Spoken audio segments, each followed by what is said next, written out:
Shalom saudara, kita berjumpa lagi dalam siraman rohani Gereja Isa Al-Masih Jemaat Pegangsaan Jakarta. Salam sehat senantiasa. Hari ini kita belajar kembali firman Tuhan. Mari kita berdoa.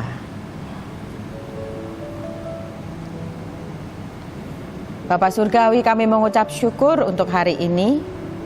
Kami kembali mendapatkan siraman rohani. Kami kembali mendapatkan makanan bagi rohani kami di tengah-tengah situasi yang sulit dan penuh dengan pergumulan. Kami bersyukur untuk kasih setia Tuhan yang kami boleh tetap rasakan dan alami sampai hari ini. Kami mengucap syukur. Kami siap untuk mendengarkan firman-Mu. Di dalam nama Tuhan kami Yesus Kristus kami berdoa. Amin.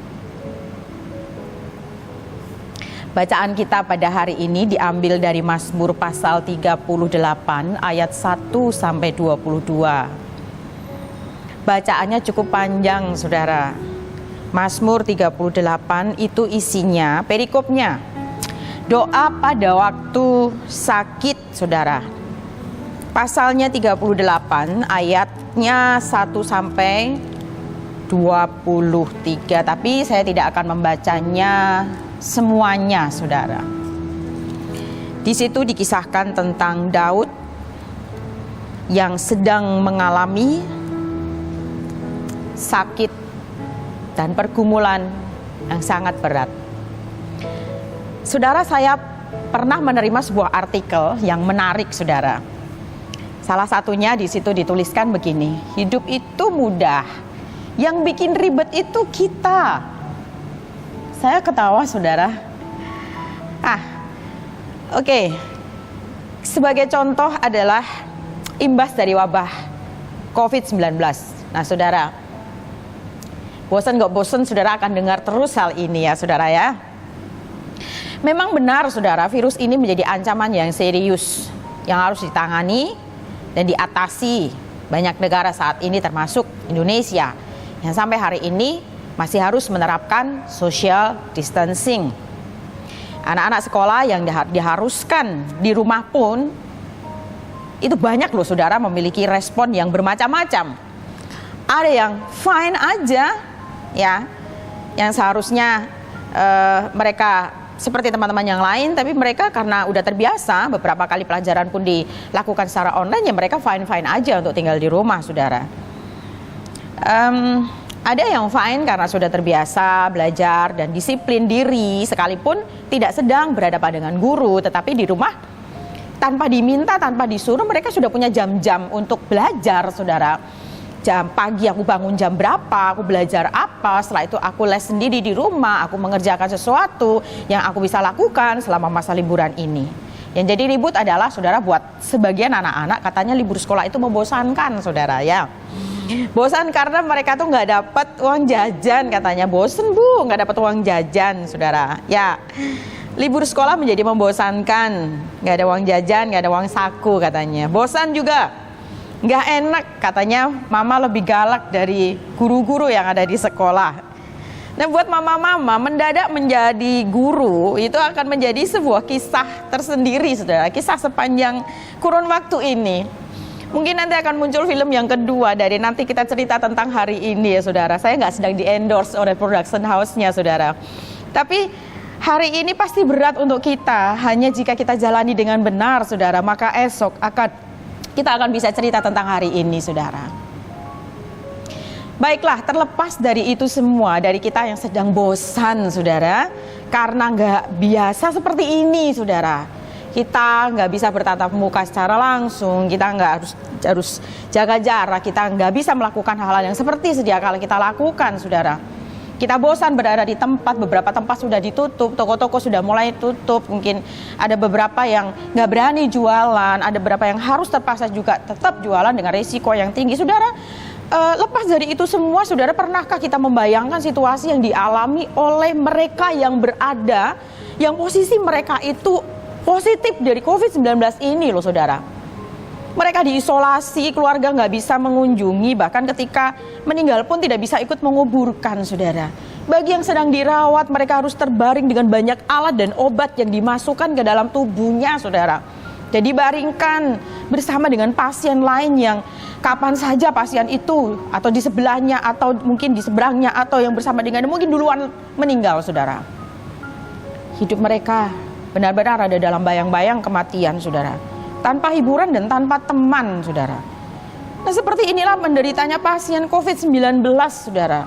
Karena penularannya yang sangat cepat itu dan sangat berbahaya sekali, maka wajar pemerintah melindungi warga dengan cara stop kumpul-kumpul di luar rumah yang nggak perlu. Stop kongkonya dulu dan mulai gaya hidup sehat, mulai menerapkan makanan-makanan yang sehat, mulai bersih-bersih diri, mulai melakukan hal yang baik yang berguna bagi tubuh kita. Miris, saudara. Semiris ketika saya membaca ayat 1-11 di pasal 38 dari Mazmur ini, saudara. Pasal yang kita renungkan hari ini menceritakan bagaimana menderitanya Daud dengan kesakitan yang dialaminya. Di ayat 8, saudara. Sebab pinggangku penuh radang, tidak ada yang sehat pada dagingku. Saudara lihat di sini adalah keluhan daripada Daud yang hari itu sungguh mengalami beban yang sangat berat. Dia mengatakan dari awal, Tuhan janganlah menghukum aku dalam geram-Mu. Dan janganlah menghajar aku dalam kepanasan murka-Mu, Tuhan. Dia mengatakan tidak ada yang sehat padaku, dagingku. Oleh karena amarah-Mu tidak ada yang selamat pada tulang-tulangku. Oleh karena dosaku. Sebab kesalahanku telah menimpa kepalaku. Semuanya seperti beban berat yang menjadi terlalu berat bagiku.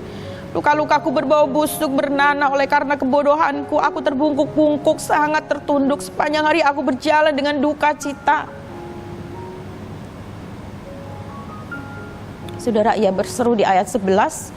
Jantungku berdebar-debar, kekuatanku hilang, dan cahaya mataku pun lenyap daripadaku. Sahabat-sahabatku dan teman-temanku menyisih karena penyakitku, dan sanak saudaraku menjauh. Saudara, Daud mengalami penderitaan yang berat, saudara. Tubuhnya menderita karena sakit dan jiwanya sakit karena ditinggalkan. Maka harapan Daud satu-satunya adalah Allah.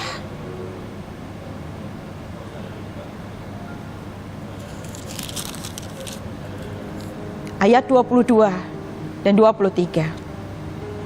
Jangan tinggalkan aku ya Tuhan Allahku. Janganlah jauh daripadaku. Segeralah menolong aku, ya Tuhan, keselamatanku. Jangan tinggalkan aku, ya Tuhan, Allahku. Janganlah jauh daripadaku. Segeralah menolong aku, ya Tuhan, keselamatanku. Saudara, kalimat ini adalah kata-kata penutup di pasal 38. Saudara, kita harus belajar dari Daud. Inilah istimewanya Daud, saudara. Sekalipun ia habis akal, ia remuk redam, ia menderita dan ditinggalkan,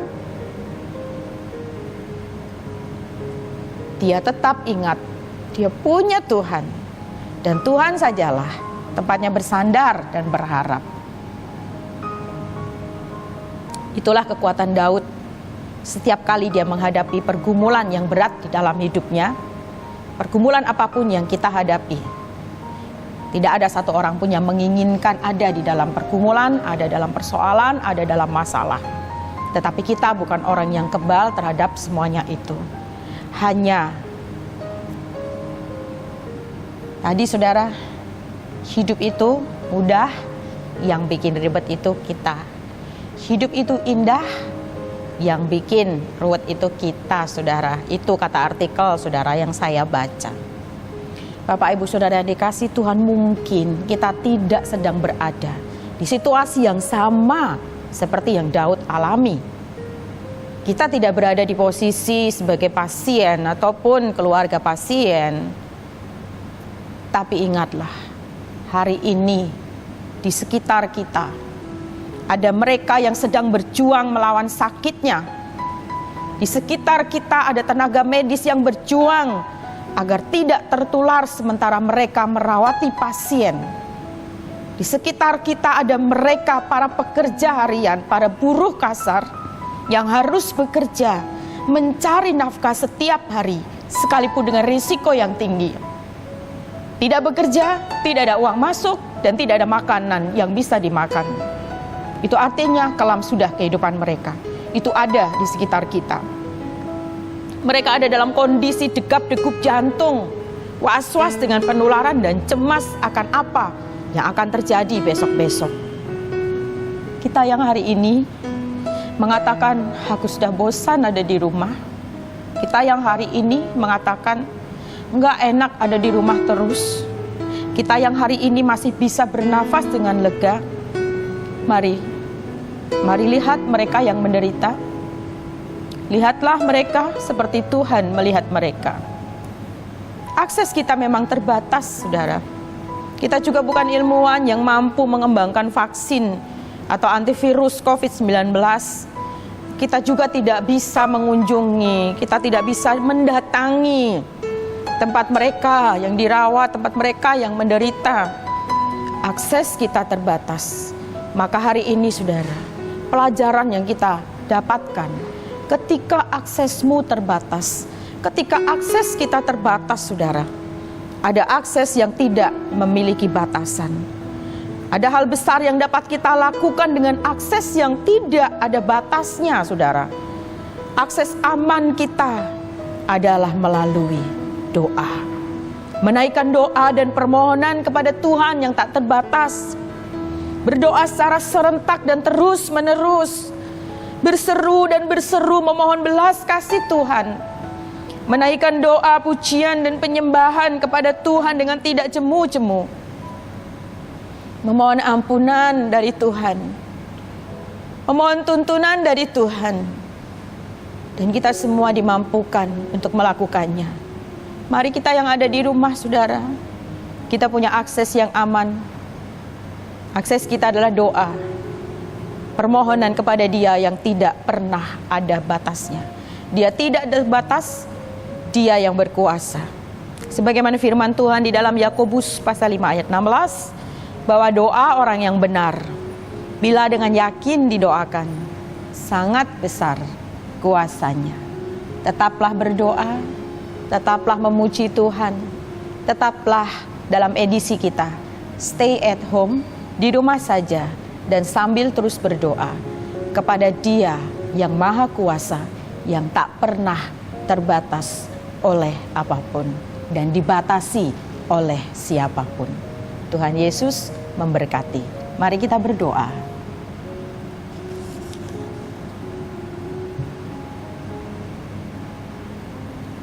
Kami datang kembali kepada Tuhan. Dalam doa kami hari ini, Tuhan, karena hanyalah doa, akses kami yang aman, Tuhan, hanya dekat dengan Tuhan, yang tidak dapat dipisahkan oleh apapun. Maka hari ini kami belajar, Tuhan, ketika Daud mengalami pergumulan yang berat di dalam hidupnya, dia menaikkan doa permohonan kepada Tuhan yang tidak terbatas. Maka hari ini kami memohon untuk mereka, Tuhan, yang sedang ada dalam pergumulan, dalam persoalan. Mereka nggak bisa bergerak seperti kami pun nggak bisa bergerak bebas. Mereka sedang ada di dalam lingkungan yang diisolasi, yang dikarantina, seperti kami pun, Tuhan, ada di rumah.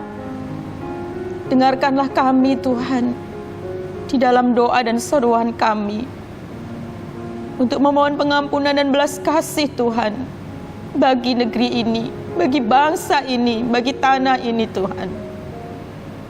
Terima kasih, Tuhan. Dahsyat dan ajaib Engkau. Perkasa Engkau, Allah yang setia, Allah yang maha besar. Kami mengucap syukur kepada Bapa di surga dan mempercayakan sepenuhnya kehidupan kami ke dalam pimpinan dan kedaulatan Tuhan. Di dalam nama Tuhan Yesus kami berdoa. Amin.